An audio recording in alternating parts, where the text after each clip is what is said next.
સનત કુમારોએ જાહેરાત કરી દીધી, ભાગવતમ કથામ કરશ્યામિ તમ. નારદ, શું મોટી વાત છે, 7 દિવસ કાફી છે. મહારાજ, ભાગવત કથા? હા, તમે ભાગવત કથા જે સુખદેવજી મહારાજે પરીક્ષિતને જે કહી ના, એ કથા 7 દિવસ સુધી તમે બેસો કથાની અંદર, તમે બેસો અને તમે નહીં, તમારું આખું કુટુંબ તરી જાય ભવસાગરની પાર, એવી જેનામાં તાકાત છે. એ ભાગવત સપ્તાહ છે. ઓ, આ ભાગવત કથા, હે ઋષિ મુનિઓ, તમે મને ન સંભળાવો? નારદજી કહે છે, તમે મને સંભળાવો. એ ભાગવત કથા હું સાંભળવા ઈચ્છું છું. સનકાદિક ઋષિ મુનિએ કહ્યું કે ભાગવત કથા નો સત્સંગ હું આપને કહું, સાંભળો હે નારદ મુનિ.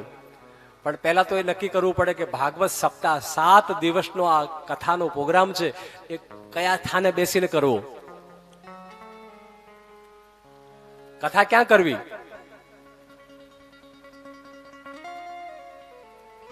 નારદ મુનિએ કહ્યું, ઋષિ મુનિઓ તમે બતાવો, તમે ગુરુજનો છો, તમે બતાવો કે કથા ક્યાં કરવી જોઈએ, કથાનું ફળ ક્યાં મળે, કથા સારી કઈ જગ્યાએ.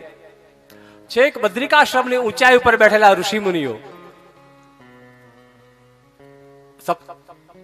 સનકાદિક 4 ઋષિ મુનિઓ નારદજીએ કથા કરવાનો વારો આવ્યો. સાંભળો, હવે ખાસ ધ્યાન દઈને સાંભળો, દરેક વ્યક્તિ સાંભળે, કથા ટીવીના માધ્યમથી સાંભળી રહ્યા એ પણ સાંભળે. આટલી ઊંચાઈ ઉપર કથા, ભગવાન સ્વયં જ્યાં બિરાજે એના દરવાજે ઋષિ મુનિઓ બેઠા છે, પણ એમણે એમને કીધું કે અહીંયા કથા કરીએ. એમણે શું કીધું? ગંગા દ્વારે. શું કીધું? એમણે એવું કીધું, સનકાદિક ઋષિ મુનિઓ, કે કથા કરવા માટે નારદ આપણે હરિદ્વાર જઈએ. ક્યાં જઈએ? વિચાર કરો,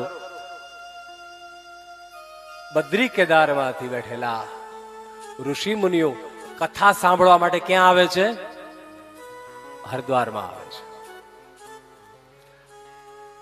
આ હરિદ્વાર છે ને, એ કથાનું જ સ્થાન છે. હર હર ગંગે.